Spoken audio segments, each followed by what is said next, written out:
सावधान। नमो अरिहंताणं नमो सिद्धारं नमो आयर्याणं नमो वाच्छायाणं नमो लोये सविशाहुनं।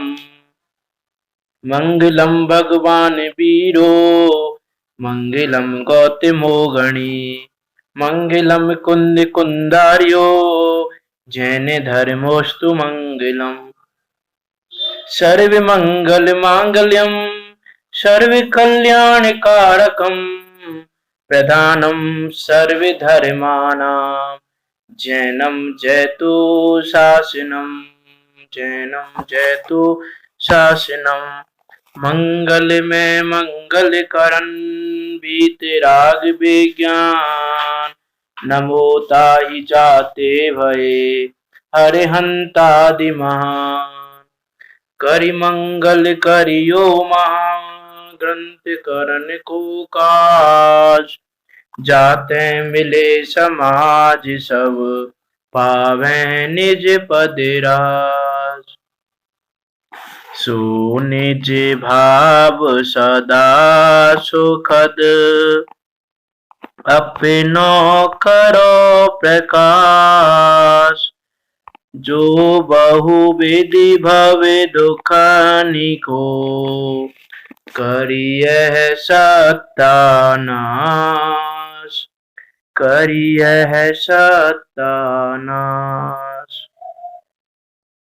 आचार्य कल्प पंडित श्री टोडामल जी, उनके द्वारा रचित यह अनुपम एवं अद्भुत कृति श्री मोक्षमार्ग प्रकाशक जी, जो कि 9 अधिकारों में निबद्ध है, उसके तीसरे अधिकार पर हमारी चर्चा चल रही है। ये तीसरा अधिकार संसार दुख तथा मोक्ष सुख का निरूपण करने वाला है कि संसार में क्या दुख है, कर्मों के कारण क्या दुख है, उस पर हमारी चर्चा चल रही है कर्मों की अपेक्षा से, कि इस जीव को क्या दुख है, दुखी क्यों हो रहा है, क्या उपाय कर रहा है, वो उपाय सही हैं कि गलत हैं, गलत हैं तो सही उपाय क्या है, और सही है तो फिर वो रोग दूर क्यों नहीं हुआ, रोग दूर नहीं हुआ इसीलिए वो उपाय गलत हैं, झूठे हैं, और झूठे हैं सच्चा उपाय क्या है वो यहाँ बता रहे हैं। इसलिए इसका नाम है संसार दुख तथा मोक्ष सुख का निरूपण। उसमें अभी हमने ज्ञानावरण व दर्शनावरण जो कर्म है, उस ज्ञानावरण दर्शनावरण कर्म के कारण उस कर्म के क्षय से इस जीव को कैसा दुख है और उससे कैसी निवृत्ति होती है, उसकी हमने बात की थी। अभी ज्ञानावरण दर्शनावरण पर चर्चा करने के बाद पंडित टोडामल जी मोहिनीय कर्म का बता रहे हैं कि मोहिनीय कर्म के उदय से होने वाला दुख और उससे निवृत्ति, कि मोहिनीय कर्म के उदय से यह जीव किस प्रकार दुखी है, क्या उपाय करता है और वो उपाय कैसे है, वो सारी चीजें बताएंगे यहाँ पर। तो मोह का उदय है सो दुख रूप ही है, किस प्रकार सो कहते हैं कि मोह का उदय कैसा है, दुख रूप ही है। अनादि से यह जीव मोह के कारण दुखी हो रहा है। मोह महामद पियो अनादि, कि अनादि काल से इसने मोह रूपी महामदिरा को पिया है और अनादि काल से दुखी होता आ रहा है। तो ये मोह का उदय दुख रूप ही है, किंचित मात्र सुख रूप नहीं है। अब किस प्रकार दुख रूप है सो कहते हैं। अब मोहिनीय कर्म के 2 भेद हैं, दर्शन मोहिनीय और चरित्र मोहिनीय। तो पहले दर्शन मोह के कारण बताएंगे, फिर चरित्र मोह की बात आगे लेंगे।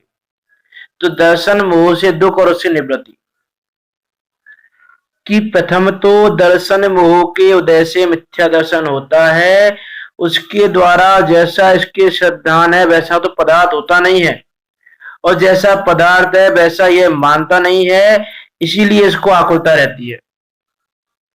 कि अनादि काल से इस जीव की श्रद्धा कैसी है कि जैसा पदार्थों का स्वरूप वैसा मानता नहीं हो, जैसा नहीं है वैसा मानता है, कि मैं हूं ज्ञान स्वरूप,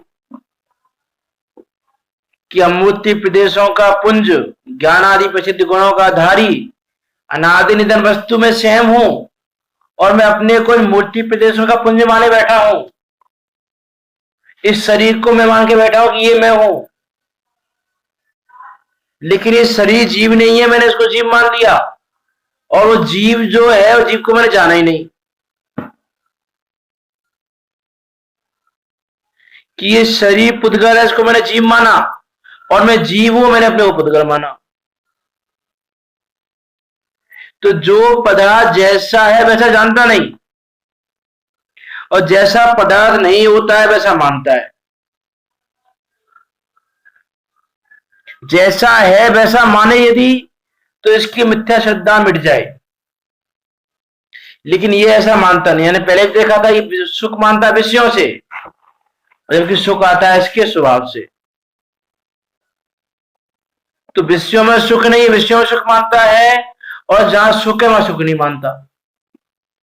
तो जहां सुख नहीं है वहां सुख मानना, और जहां सुख है वहां सुख नहीं मानना, ये इसकी अनादि की भूल है। अनादि की इसी भूल के कारण दुखी हो रहा है कि मुझे पैसा सुख रूप है, मुझे ये सुख रूप है, मुझे ये वस्तु सुख रूप है। मीन्स इसने उन ज्ञेयों को ही सुख माना कि ज्ञेयों से सुख होता है, जबकि सुख होता है ज्ञान से। सुख होता है अपनी ज्ञान स्वभावी आत्मा से, कि जो ज्ञान स्वभावी आत्मा में सुख नाम का गुण है, उसके कारण सुख होता है। और ये मानता है ज्ञेयों को जानने से, ज्ञेयों की वजह से सुखी हो रहा हूं मैं, कि ज्ञेयों से आज तक कोई सुखी नहीं हुआ, क्योंकि ज्ञेय सुखी दुखी करने में कारण नहीं है। वो ज्ञेय सुखी दुखी नहीं कर सकते, वो सुखी दुखी करने में समर्थ नहीं है, वे तो सिर्फ निमित्त मात्र हैं।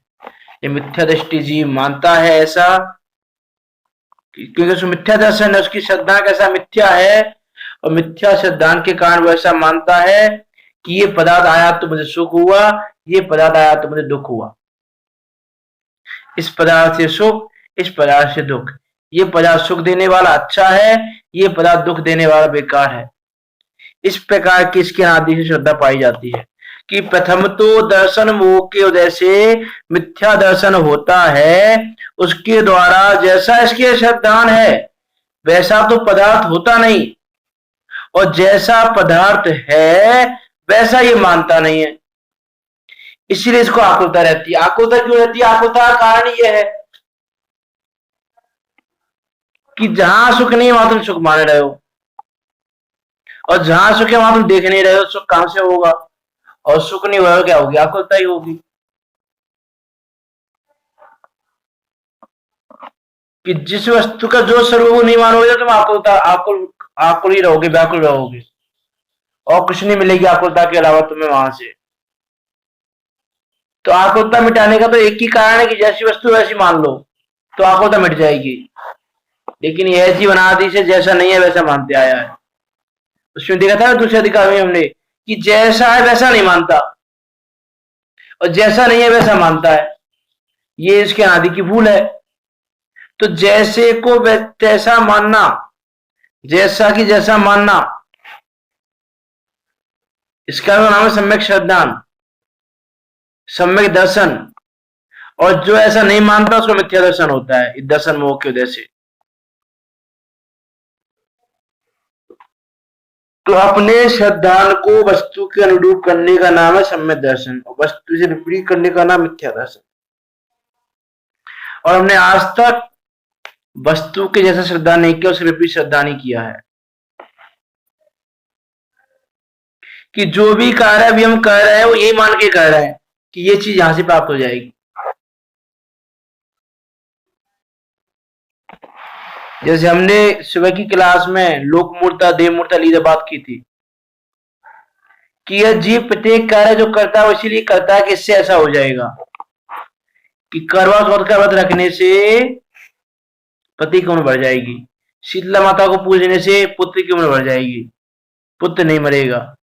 लेकिन करवा चौथ शीतला माता को पूजने वालों की पुत्र पति की मृत्यु देखी जाती है, वो भी बचते नहीं है। लेकिन यह जीव ऐसा मानता है। तो जैसा स्वरूप नहीं है वैसा मानने का नाम मिथ्या दर्शन, और उसी के लिए आकुलता रहता है कि करवा चौथ का व्रत रखा और पति की डेथ हो गई, अब व्याकुल दुखी हो रहा है। तो यही इस जीव के दुख का कारण है।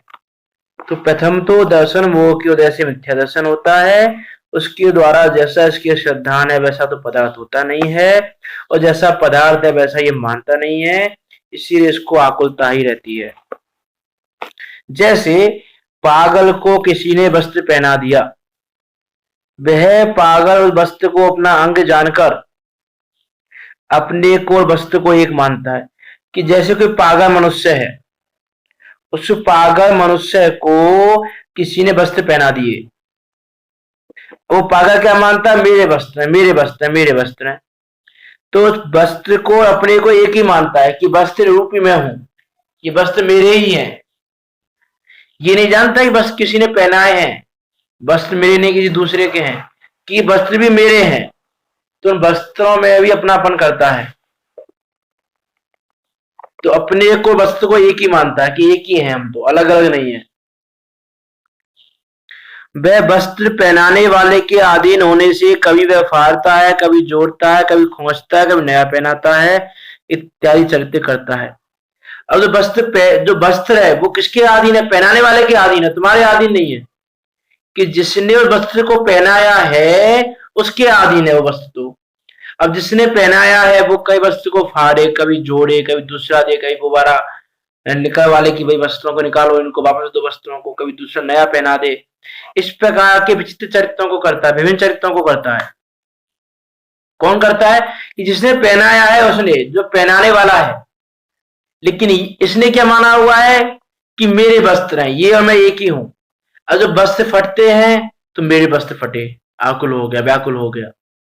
मेरे वस्त्र जुड़े, सुख मान लिया। मुझसे किसी ने वस्त्र ले लिए, दुखी हो गया। मुझे किसी ने वस्त्र दे दिया, सुखी हो गया कि मेरे हैं। तो इस प्रकार यह जीव व्यर्थ में सुखी दुखी होता रहता है, पागल मनुष्य की तरह। कि किसी ने वस्त्र पहना दिया, वो उसको अपना अंग मानता है, मैं ही हूं, ऐसा ही हूं मैं, तो ये वस्त्र मेरे ही है। ये वस्त्र और मैं अलग अलग है ऐसा नहीं जानता हूं, वस्त्र को ही अपना मानता है, यही मैं हूं। और वस्त्र तो पहनाने वाले के अधीन होने से कभी वह फाड़ता है, कभी जोड़ता है, कभी खोजता है, कभी नया पहनाता है, इत्यादि चरित्र करता है। वह पागल उसे अपने अधीन मानता है, उसकी पराधीन क्रिया होती है, उससे वह महाखेद खिन्न होता है। कि उस पागल ने तो वस्त्र को अपने अधीन जाना था कि मेरे अधीन है, मेरे अनुसार परिणमित हो जाएगा। लेकिन जब वो अपने अनुसार परिणमित नहीं होता तो ये महाखेद खिन्न होता है, महादुखी हो जाता है।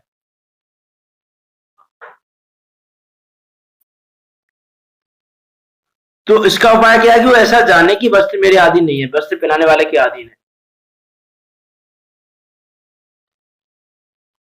कि पराधीन क्रिया होने पर भी उसको अपने अधीन मानकर खेद खिन्न होता है। वह मेरा वस्त्र ले जा रहा है, वह मेरा वस्त्र फाड़ रहा है, इत्यादि प्रकार से खेद खिन्न होता रहता है। उसी प्रकार इस जीव को कर्मोदय ने शरीर संबंध कराया। उसी जैसे वो पागल को किसी ने वस्त्र पहनाए, वैसे ही इस जीव को कर्म के उदय ने शरीर का संबंध करा दिया।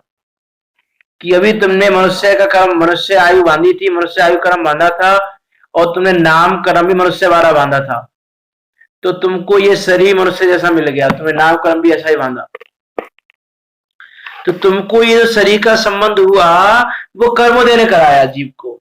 जैसे उस पागल मनुष्य को किसी दूसरे व्यक्ति ने वस्त्र का संयोग कराया, वैसे इस जीव को कर्म के उदय ने इस शरीर का संबंध कराया। यह जीव उस शरीर को अपना अंग जानकर अपने को शरीर को एक ही मानता है। लेकिन ये अज्ञानी क्या करता है? कि शरीर को अपना मानता है कि यही मैं हूं, ये शरीर मेरा है, ये हाथ मेरे हैं, ये पैर मेरे हैं, ये आंखें मेरी है। मैं प्रत्येक को अपना ही मानता है। और इसी इंद्रियां अच्छी हो तो विषयों को ग्रहण कर सकता हूं, इंद्रियां अच्छी नहीं हो तो विषयों को ग्रहण नहीं कर पाऊंगा। ये इंद्रियों के ज्यादा विषय ग्रहण करता हूं मैं, इत्यादि प्रकार से उस शरीर को अपने को एक ही मानता है, अलग अलग नहीं मानता। और वह शरीर किसके अधीन है? कि कर्म के अधीन है, क्योंकि कर्म ने संयोग कराया। जैसे उस पागल का वस्त्र पहनाने वाले के अधीन था कि उसने पहनाया है, वैसे ही इस शरीर का संबंधित जीव को कर्म ने कराया है, तो ये आधीन किसके है? कर्म के है। लेकिन ये मानता है मेरे आधीन है, कि वह शरीर कर्म के अधीन कभी ग्रस होता है, कभी स्थूल होता है, कभी नष्ट होता है, कभी नवीन उत्पन्न होता है, इत्यादि चरित्र होते हैं। अब ये शरीर कर्म के अधीन होने पर क्रस हुआ तो क्रस हो गया, लेकिन ये क्या मानता है? मैं क्रस हो गया, मेरा शरीर ऐसा हो गया, मेरी इंद्रियां शिथिल हो गई, मेरा शरीर दुबला पतला हो गया, इत्यादि प्रकार से मान के दुखी होता है। क्योंकि मान तो ये क्या रहा है? मेरी इंद्रियां शिथिल हो गई, अब मैं ये खाऊं, ये पीऊं, ऐसा करूं तो मेरी इंद्रियां पुष्ट हो सकती हैं। लेकिन वो इंद्रियां पुष्ट होना या इंद्रियां क्रस होना, वो तो कर्म क्यों देखे अधीन है, तुम्हारे अधीन नहीं है। जैसे वस्त्र को वो फाड़ रहा है, जोड़ रहा है, नया पहना रहा है, उतरवा रहा है, जो भी कर रहा है, वो तो पहनाने वाले के अधीन है। तो पहनाने वाला जो करेगा वैसा होगा, तुम्हारे अधीन नहीं है। वैसे ही कर्म के उदय ने इसका शरीर का संयोग कराया, तो कर्म के उदय के अनुसार ही उस शरीर की अवस्था हो रही है, कि शरीर ग्रस्त हो रहा है, स्थिर हो रहा है, मोटा हो रहा है, पतला हो रहा है। लेकिन ये क्या मानता है? मैं सुखी दुखी, मैं रंग राव, मेरो धन गए गोधन प्रभाव, मेरे सत्य में सबल दीन, बेरूप सुभग मूरख प्रवीण। तन उपजत अपनी उपज जान, तनस ताप को नासमान। कि ऐसा मानता है कि अब मेरे अधीन है ये शरीर। ये तो क्या मानता है कि शरीर मेरा है, मैं इसको निरोगी रखूंगा, ये रोग मुक्त रहना चाहिए। अब ये यदि रोग हो जाता है, मेरे शरीर को रोग हो गया ऐसा जान के दुखी हो जाता है। लेकिन वो रोग हुआ या निरोगी रहा, दोनों ही केस में वो तो कर्म के उदय की व्यवस्था है, वो तो उसके अधीन है, तुम्हारे अधीन नहीं है परिणाम। क्योंकि इसका संयोग उसने कराया, तुमने नहीं कराया उसका संयोग। कि उसका संयोग कर्म ने कराया है, तो उसकी व्यवस्था कर्म ही देख रहा है, उसकी व्यवस्था देखने वाला कर्म है, तुम नहीं हो। इत्यादि चरित्र होते हैं, अनेक प्रकार के चरित्र होते हैं। शरीर नवीन उत्पन्न होता है, इस शरीर का नाश हो जाना, नया शरीर उत्पन्न हो जाना, मोटा होना, पतला होना, शरीर चल रहा है, अब शरीर गिर गया, अब शरीर शिथिल हो गया, अब शरीर कमजोर हो गया, अब शरीर अच्छा हो गया, अब मुझे ये रोग हो गया, मेरा ये रोग मिट गया, ऐसा हो गया, वैसा हो गया। कि उस सब में अपनापन जानकर अपने अधीन उनको परिणमन कराना चाहता है, लेकिन उनका परिणाम अपने अधीन होता नहीं है। कि यह जीव उसे अपने अधीन मानता है और उसकी पराधीन क्रिया होती है, उससे महाखेद खिन्न होता है। कि ये जीव क्या करता है? उसको अपने अधीन मानता है, लेकिन उसकी क्रिया कैसी है? पराधीन क्रिया है, तो उसे खेद खिन्न होता है। कि मानता तो है शरीर मेरे अधीन है, लेकिन शरीर अपने अनुसार परिणमित होता नहीं है। कि यदि शरीर अपने अनुसार परिणमित होने लगे तो जीव सुखी हो जाए। लेकिन वस्तु व्यवस्था ऐसी है कि करियर शरीर तो कर्म की वजह से मिला है, कर्म की वजह से परिणमित हो रहा है, कर्म की वजह से आया है, कर्म की वजह से जाएगा, कर्म की वजह से जो अवस्था होनी वो अवस्था होगी। और ये उनको अपने अधीन मानता है, और जब वो अपने अधीन परिणमित नहीं होता, पराधीन परिणमित होता है, तो फिर यह जीव खेद खिन्न होता है, दुखी होता है। ये इसके दुखी होने का कारण है, दूसरा कोई दुखी होने का कारण नहीं है। अगर सारी चीजें लगाए ना, जो भी चीज जीव दुखी होता है, मेरी आंखें खराब हो गई, मेरा ऐसा हो गया, मुझे ये रोग हो गया, जैसे जितना भी शरीर का परिणाम जैसा जैसा होता है, पता दिखाई देता है ये चीज कि हम कितने दुखी हो जाते हैं। कि शरीर में कोई फोड़े फंसी हो गई, अरे ऐसे फोड़े फंसी हो गई, ऐसा हो गया, वैसा हो गया, दुखी होता रहता है। जबकि ये माने यदि कि उसकी व्यवस्था तो कर्म के उदय के अधीन है। जैसे वो पागल ये माने कि वस्त्र तो इस व्यक्ति ने पहनाया है, तो जैसा परिणाम करना चाहेगा वैसा ही होगा। फाड़ रहा तो कोई प्रॉब्लम नहीं, नया दे रहा तो कोई प्रॉब्लम नहीं, उसको ले रहा तो कोई प्रॉब्लम नहीं, कहीं मेरा था ही नहीं, इसने पहनाया, इसने फाड़ दिया, इसने पहनाया, इसने ले लिया। तो वैसे यदि हम माने कि कर्म की वजह ने शरीर का संबंध कराया, तो शरीर नष्ट हो गया तो कोई बात नहीं, शरीर मिल गया तो कोई बात नहीं, शरीर में रोग हो गया तो कोई बात नहीं, शरीर निरोगी है तो कोई बात नहीं। ऐसा यह जीव नहीं मानता, उनको अपने अधीन जानता है, मानता है, उसकी पराधीन क्रिया होती है, उसे महाखेद खिन्न होता है। ऐसी जीव की व्यवस्था है। तो ये तो जीव अपने अंतरंग में जो अपने साथ परिणमित हो रहे हैं, और जो बाहर के पदार्थ है उनमें अपनापन कैसे करता है? तो देखो, जैसे जहां वह पागल ठहरा था वहां मनुष्य, घोड़ा, धन आदि कहीं से आकर उतरे, वह पागल उन्हें अपना जानता है। कि जैसे वो पागल मनुष्य कहीं बैठा था और वहां पर मनुष्य, घोड़ा, धन आदि कहीं से आकर उतरे। जैसे कहीं पे मान लो तुम कि पागल मनुष्य कहीं बैठा है, महाराजा आया अपनी सेना के साथ, और कुछ समय उसने वहां पर स्टे करना चाहा कि भाई यहाँ पर हम स्टे करते हैं, आराम करते हैं। तो उसने अपना घोड़ा, जो उसकी सेना थी, मनुष्य आदिक, धन आदिक, जो उसकी रत्न जवाहरात उसके साथ में चल रहे थे, वो सब, उसकी जो रानियां आदि, उसके पुत्र आदि जो भी थे, उन सबको उसने वहां रख दिया, वहां उतार दिया मतलब। अब कहीं से आकर उतरे हुए पागल ने अपना जानता है, सब मेरे, सब मेरे हैं, सब मेरे हैं, ऐसा मानने लगता है। कि जैसे वो राजा वहां पर आराम करने के लिए रुका रात को, और सुबह जब वो जाने को तैयार हुआ तो वो दुखी हो रहा है, मेरे पूछे बिना क्यों क्यों जा रहे हैं, ये मुझे पूछ के जाना चाहिए था, मेरे हैं, मुझे पूछ नहीं रहे हैं, ये नहीं कर रहे हैं, वो नहीं कर रहे हैं। कह रहे भाई वो तो आराम करने उतरे थे, वो तो उनका ही सब कुछ, तुम्हारा तेरा था क्या उसमें? सब कुछ तो राजा का ही था, राजा जा रहा लेके अपना, तो तुम क्यों दुखी हो रहे हो? लेकिन यह जीव उनमें भी अपनापन करता है कि जहां वह पागल ठहरा था वहां मनुष्य, घोड़ा, धन आदि कहीं से आकर उतरे, वह पागल उन्हें अपना जानता है कि मेरे हैं। वे तो उन्हीं के अधीन कोई आते हैं, कोई जाते हैं, कोई अनेक अवस्था रूप परिणमन करते हैं। वह पागल उन्हें अपने अधीन मानता है, और उसकी पराधीन क्रिया हो तब खेद खिन्न होता है।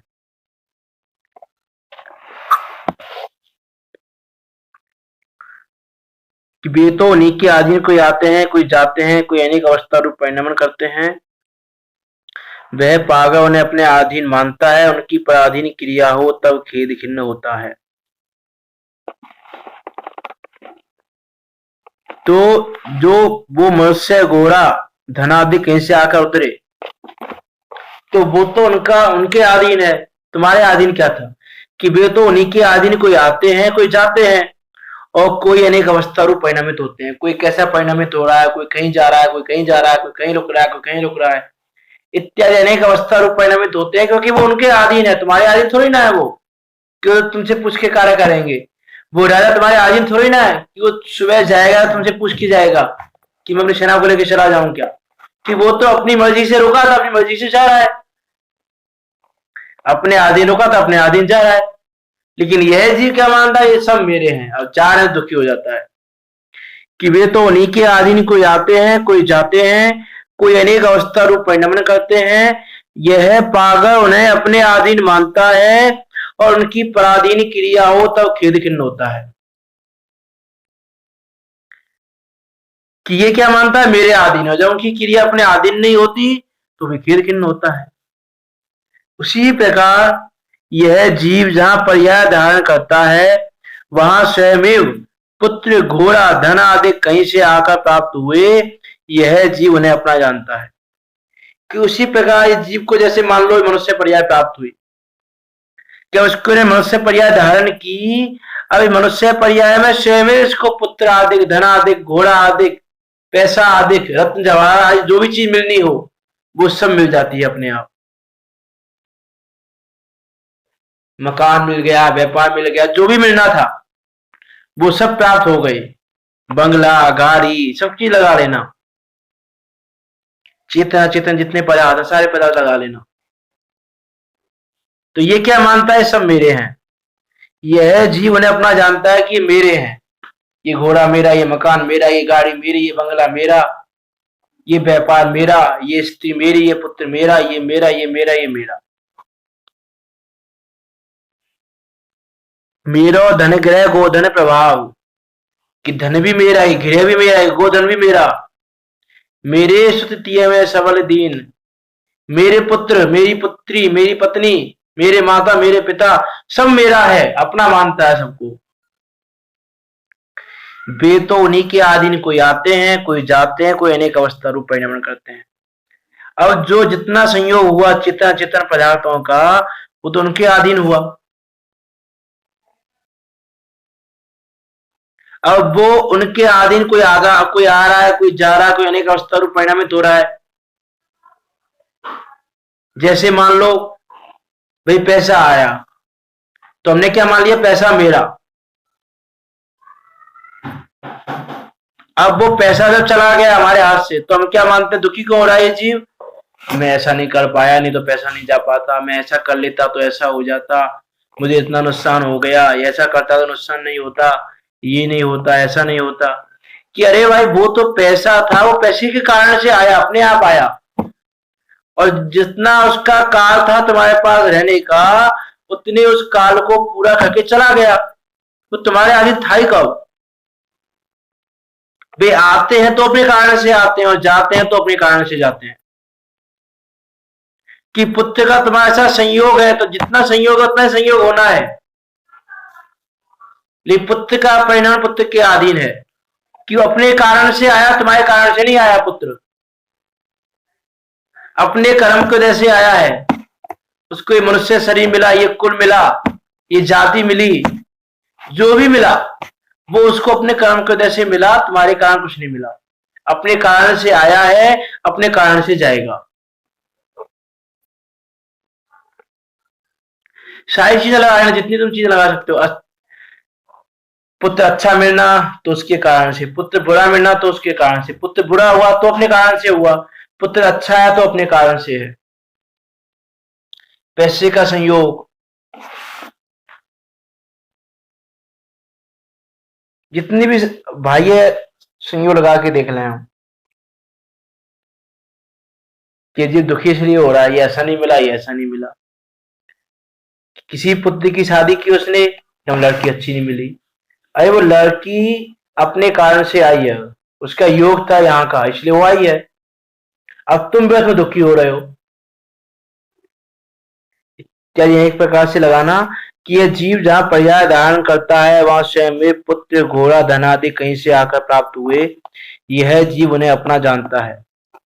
वे तो उन्हीं के अधीन कोई आते हैं, कोई जाते हैं, कोई अनेक अवस्था रूप परिणमन करते हैं, कोई अनेक अवस्था रूप परिणमन कर रहे हैं, कोई आ रहा है, कोई जा रहा है, कोई थोड़े समय के लिए चला गया फिर आ गया, या कोई हमारी आज्ञा के अनुसार परिणमित नहीं हो रहा है, अनेक अवस्था रूप परिणमित हो जाते हैं। कि कभी तो वो जैसा हमने कहा वैसा मान लिया उसने, और कभी जैसा हमने कहा वैसा उसने नहीं माना, तो हम दुखी हो जाते हैं, क्रोधित हो जाते हैं, क्रोध कसा उत्पन्न कर लेते हैं। कि भाई उसने तुम्हारी बात मानी तो तुम्हारे कारण नहीं, अपने कारण से मानी, और तुम्हारी बात नहीं मानी तो भी अपने कारण से नहीं मानी, क्योंकि तुम्हारा कुछ भी बस नहीं है। लेकिन ये जीव क्या मानता है, मैंने ऐसा बोला तो इसने ऐसा मान लिया, मैंने ऐसा बोल रहा हूं, मान नहीं रहा है ये। तो वो जो अपनापन तुमने किया हुआ है ना उसमें, कि मेरा है, ये मेरे अनुसार ही परिणामित होने चाहिए, ये मेरे ही अधीन है, ये पुत्र मेरे अधीन है।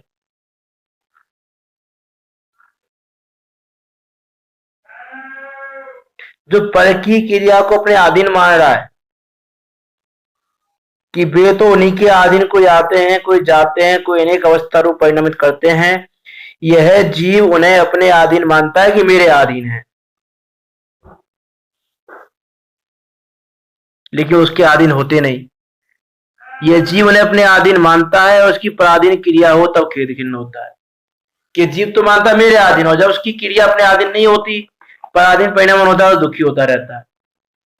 कि पुत्र ने मेरी बात नहीं मानी, पत्नी ने मेरी बात नहीं मानी, इसने मेरी नहीं सुनी, इसने मैंने ऐसा कहा ऐसा नहीं किया, इसने ऐसा नहीं किया, इसने ऐसा नहीं किया, मेरी कोई सुनता नहीं, मेरी कोई मानता नहीं, मेरी कोई ये नहीं करता, मेरा कोई ये नहीं करता, इत्यादि अनेक प्रकार से घर घरों की बातें हैं, सब जानते हैं, प्रत्यक्ष दिखाई देता है कि दुखी हो रहा है जीव। और स्वच्छंदपना कैसे ग्रहण करता है,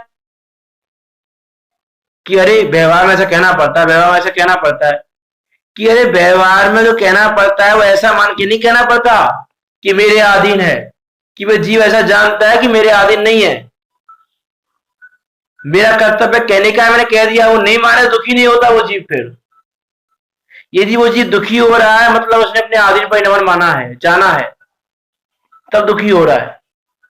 कि सम्यक दृष्टिग्रस्त श्रावक भी अपने पुत्र आदि को ऐसा नहीं है कि उनको उपदेश नहीं देता हो, या यदि वो गलत रास्ते पर चल रहे हो तो उनको समझाता ना हो, या उनको जो बात उचित है, योग्य क्या है, योग्य क्या है, इसकी बात नहीं बताता हो, बताता है लेकिन ऐसा नहीं मानता कि ये मेरे अधीन है, मैं कहूं ऐसा चले, कि वो ये जानता है कि इसका परिणाम तो इसके अधीन है।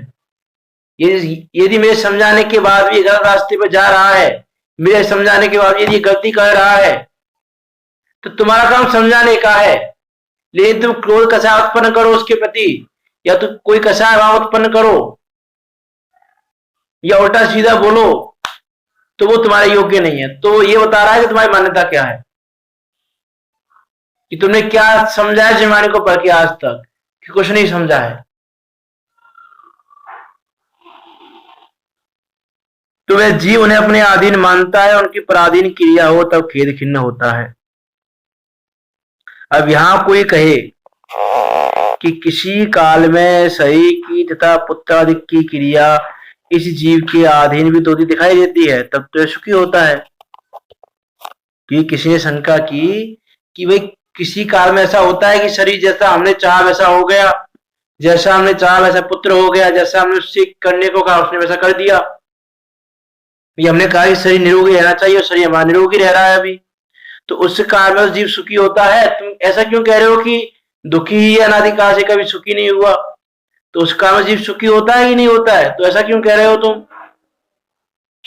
तो देखो क्या समाधान दे रहे हैं पंडित जी, कि शरीर आदि के भवितव्य की और जीव की इच्छा की विधि मिलने पर किसी एक प्रकार जैसे वह चाहता है वैसे कोई परिणामित होता है। कि उस शरीर आदि की होनार ऐसी थी, भवितव्य ऐसा था, और इसकी इच्छा भी ऐसी हो गई जीव की, वो दोनों विधि एक साथ मिल गई किसी समय, किसी काल में किसी समय ऐसी विधि मिल जाती है, तो जैसे वह चाहता है वैसे परिणाम हो जाता है। इसीलिए किसी काल में उसी का विचार होने पर सुख का सा आभास होता है, किसको ऐसा आभास होता है कि मैं सुखी हो गया, मैं सुखी हो गया, मैं सुखी हो गया। परंतु सर्व ही तो सर्व प्रकार से जैसे यह चाहता है वैसे परिणमित नहीं होते, इसलिए अभिप्राय में तो अनेक आकुलता सदा का रहा ही करती है। कि किसी काल में किसी समय इसकी इच्छा के अनुसार उसका भवितव्य आदि ऐसा बन गया, इसकी इच्छा की विधि और उसकी भवितव्य मिल गया ऐसा, कि किसी काल में किसी समय कोई इसकी इच्छा के अनुसार परिणमित हो भी जाए, लेकिन ये तो क्या चाहता है, सब मेरी आज्ञा का पालन करें, सब मेरे अनुसार चलें। जैसे कोई व्यक्ति है वो ये चाहता है कि पत्नी मेरी आज्ञा के अनुसार चले, पुत्र भी मेरी आज्ञा के अनुसार चले, पुत्री मेरी आज्ञा के अनुसार चले, पुत्र की पत्नी मेरी आज्ञा के अनुसार चले, जैसा मैं घर में कहूं वैसा घर में होना चाहिए, वो ऐसा मानता है कोई चीज। अब किसी काल में सपोज करो कि उसका जो पुत्र है उसके पुत्र का परिणमन और उसकी इच्छा एक जैसी हो गई, विधि मिल गई मतलब, तो जैसा उसने कहा पुत्र ने तो मान लिया, तो थोड़ा उसको सुख का आभास हुआ, लेकिन पत्नी ने नहीं माना, पुत्री ने नहीं माना, तो फिर वो दुखी रहा कि ये तो मानता लेकिन ये नहीं मानते। तो ये तो क्या सारी होनहार भवितव्य की व्यवस्था है ऐसी, कि ये चाहता है कि सब मेरे अनुसार परिणमित हो, परंतु सर्व ही तो सर्व प्रकार से जैसे यह चाहता है वैसे परिणमित नहीं होते, इसीलिए अभिप्राय में निरंतर आकुलता बनी रहती है। किसी समय जैसे शरीर है वो हमने इच्छा की निरोगी रहना चाहिए, और उस समय शरीर का परिणाम भी ऐसा हो गया कि निरोगी होना चाहिए, तो निरोगी शरीर हो गया, तो अज्ञानी क्या मान्यता मेरे अनुसार होता है ये सब। ये उसी समय जैसे शरीर निरोगी है और उसी समय शरीर में कुछ प्रॉब्लम होने लग गई, तो फिर ये दुखी हो गया। या जैसे शरीर है वो निरोगी है अभी वर्तमान में, और हम चाह रहे हैं शरीर निरोगी रहना चाहिए, तो सुख का सा आभास हुआ हमको, लेकिन उस समय हमको चिंता क्या है, ये शरीर कहीं रोगग्रस्त नहीं हो जाए, रोग ना हो जाए, रोग ना हो जाए, ऐसा कर लें, ऐसा कर लें, ये ग्रहण कर लें, ये ग्रहण कर लें, हम व्यायाम कर लें, हम ये पुष्ट कर लें, हम ये पी लें, हम ये खा लें, हम ऐसा कर लें, हम वैसा कर लें, कि हमारा शरीर आगे रोग ही ना हो जाए, तो उससे दुखी हो रहा है। तो दुखी तो ये प्रत्येक समय हो रहा है, लेकिन पर्टिकुलर विषय में कभी इसको सुख सा आभास होता है, सुख नहीं होता, कि उस समय भी इसकी अभिप्राय में दुख बैठा हुआ है कि जिस समय इसकी इच्छा के अनुसार शरीर निरोगी है, उस समय भी इसके अभिप्राय में ये बैठा है कि ये शरीर आगे रोगी ना हो जाए, इसलिए दुखी है ये जीव। कि सर्व ही तो सर्व प्रकार से जैसे यह चाहता है वैसे परिणामित नहीं होते, इसीलिए अभिप्राय में अनेक आकुलता सदा का रहा ही करती है, इसलिए सदा का आकुलता होती रहती है। जैसे पर का परिणाम मेरे अधीन हो गया, अब मैं पर की रक्षा करूं, पर को ऐसा ही रखूं, तो इस प्रकार प्रत्येक समय आकुलता बनी रहती है। तथा किसी काल में किसी प्रकार इच्छा अनुसार परिणमित होते देखकर कहीं यह जीव शरीर पुत्र आदि में अहंकार ममकार करता है, सो इस बुद्धि से उनको उत्पन्न करने की, बढ़ाने की तथा रक्षा करने की चिंता से निरंतर व्याकुल रहता है। कि किसी काल में इच्छा अनुसार शरीर या पुत्र आदि जो भी है बाह्य पदार्थ, वो अपने अनुसार उनको परिणमित होते देखकर यह जीव ऐसा अहंकार ममकार करता है कि मैंने ऐसा किया इसलिए ऐसा हो गया। जैसे इसको इच्छा है कि मुझे लाभ हो, नुकसान ना हो, व्यापार में लॉस नहीं होना चाहिए, बेनिफिट होना चाहिए।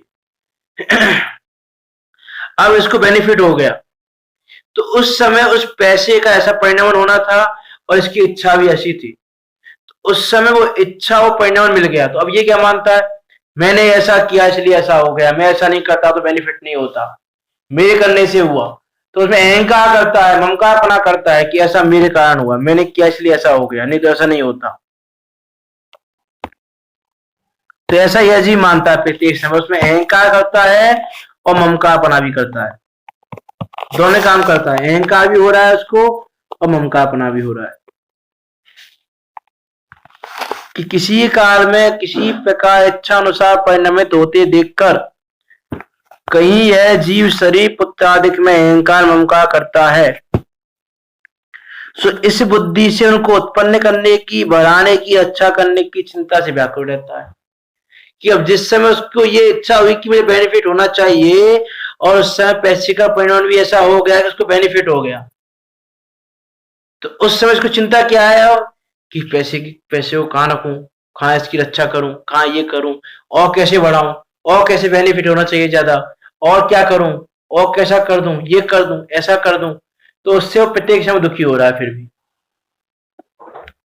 तो किसी काल में किसी प्रकार इच्छानुसार परिणमित होते देखकर कहीं यह जीव शरीर पुत्र आदि में अहंकार ममकार करता है, सो इस बुद्धि से उनको उत्पन्न करने की, बढ़ाने की तथा रक्षा करने की चिंता से निरंतर व्याकुल रहता है।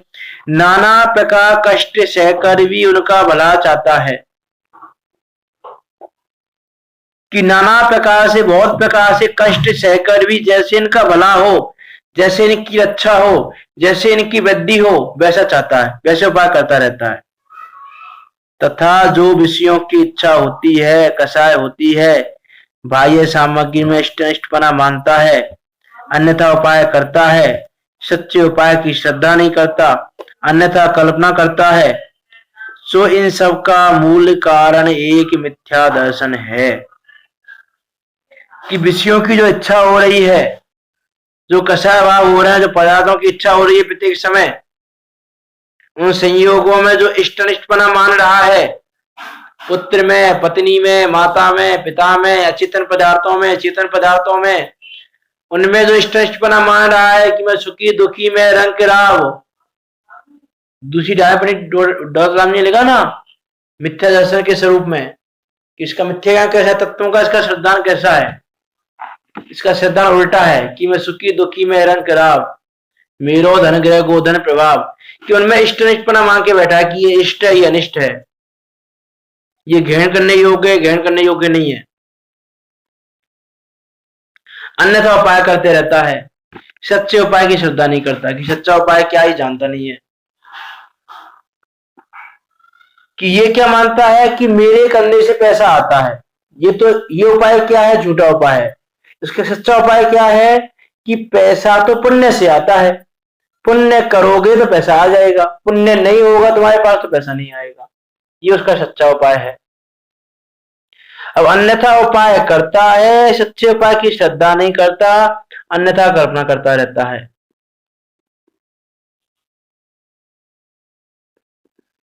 अन्यथा कल्पना करता रहता है कि मैं शरीर रूप हूं, मैं ऐसा हूं, मैं ये हूं, मैं ऐसा हूं, वैसा हूं, लेकिन मैं स्वयं ज्ञान स्वभावी आत्मा हूं, विशुद्ध ज्ञानादि गुणों का धारी जीव द्रव्य हूं, ऐसा वो नहीं जानता, अन्यथा कल्पना करता रहता है। सो इन सब का मूल कारण एक मिथ्या दर्शन है।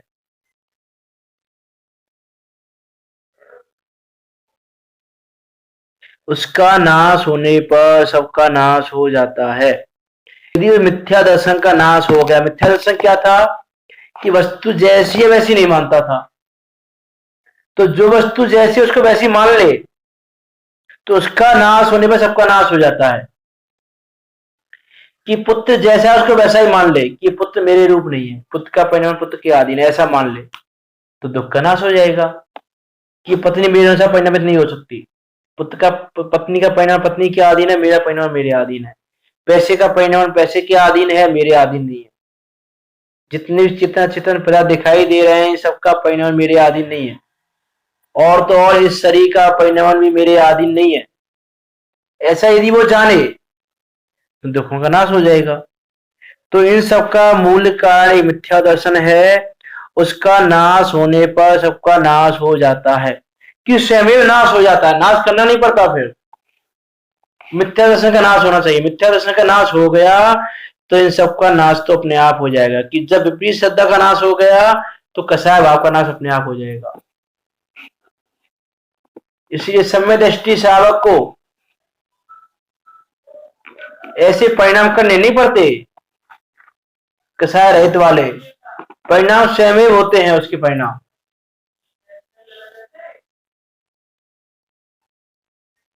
कि विपरीत श्रद्धा का नाश होने से कसाय का भी नाश अपने आप हो जाता है। कि उसका नाश होने पर सबका नाश हो जाता है, कसाय का नाश हो जाता है, दुख का नाश हो जाता है। बस करना क्या है कि सही को सही जानना, बुरे को बुरे जानना है। कि जो जैसा है उसको वैसा जानना है, और जो जैसा नहीं है उसको वैसा ही नहीं मानना। इसीलिए सब दुखों का मूल यह मिथ्या दर्शन है। कि ये मिथ्या दर्शन ही सारे दुखों का मूल है। इन सारे दुखों की जड़ एक यही है, मिथ्या दर्शन। दूसरा, इस जीव को दुख का दूसरा कोई कारण नहीं है। कि जितना भी ये सोच रहा है बाकी कोई भी कारण इसको दुख देने वाला नहीं है, एकमात्र यही दुख का कारण है कि ये पर को अपना मान के बैठा है। और जब तक ऐसा जानेगा तब तक कुछ काम नहीं होने वाला।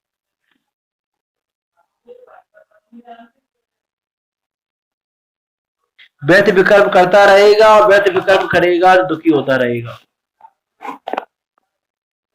इसीलिए मिथ्या दर्शन को त्यागो की जो ये विकल्प है वो झूठे हैं मेरे विकल्प। जितने मैं कार्य कर रहा हूं वो सब झूठे हैं, वो सारे उपाय झूठे हैं। झूठे सर्व विकल्प शरण है, एक ही शुद्धात्म निर्विकल्प आनंदमयी प्रभु शाश्वत परमात्म है। अत्यंता भाव सदा फिर कोई क्या कर सकता, व्यर्थ विकल्पों से उपजी क्या पीड़ा हर सकता।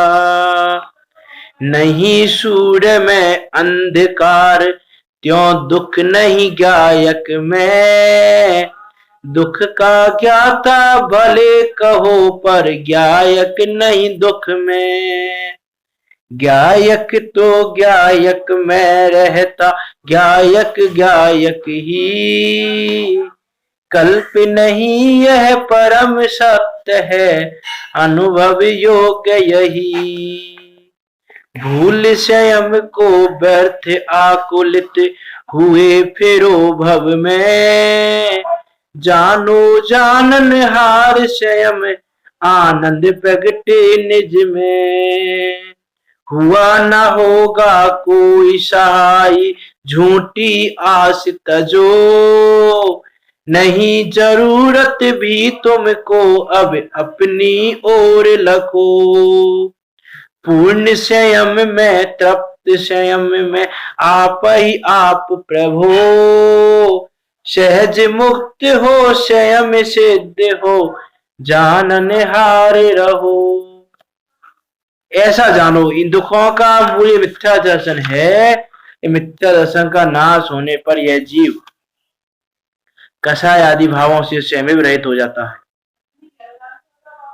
कि इन सब का मूल कारण मिथ्या दर्शन है। मिथ्या दर्शन का नाश होने पर सबका नाश हो जाता है, इसलिए सब दुखों का मूल यह मिथ्या दर्शन है। अब यह जीव उपाय जो कर रहा है उसे दूर क्यों नहीं हो रहा है, इस पर हम कल विचार करेंगे। अभी समय हो गया है।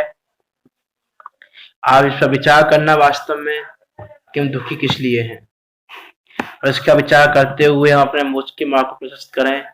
यही वास्तव में एकमात्र दुख को दूर करने का उपाय है या सुखी होने का उपाय है। दूसरा कोई सुखी होने का उपाय नहीं है।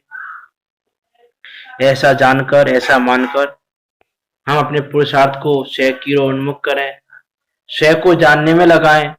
जो वस्तु जैसी है उसको वैसी ही जाने। वस्तु का परिणाम जैसा होना है वैसा ही होना है, ऐसा जाने। विपरीत परिणाम में ना उलझे। पर वस्तुओं को अपना ना माने। पर को अपना कहना, सुबह की क्लास में लिया आज कि पर को अपना कहना ही चोरी है सबसे बड़ी। ये पर की वस्तु को अपना कहना चोरी है, वैसे ये शरीर मेरा नहीं है उसको मेरा कहना ही चोरी है, भाव चोरी है ये। तो इस प्रकार हम पर को अपना ना जाने, जो जैसा है उसको वैसा माने। जिसका स्वरूप जैसा है वैसा ही जाने। ये पुद्गल में शरीर है, जड़ रूपी शरीर है, ये मेरा ना हुआ है ना हो सकता है। इस प्रकार जानकर हम अपनी मिथ्या मान्यता को सुधारें और मोक्ष मार्ग में आगे बढ़ें। इसी मंगल भावना के साथ अभी की वाणी को विराम देते हैं। जिनवाणी स्तुति।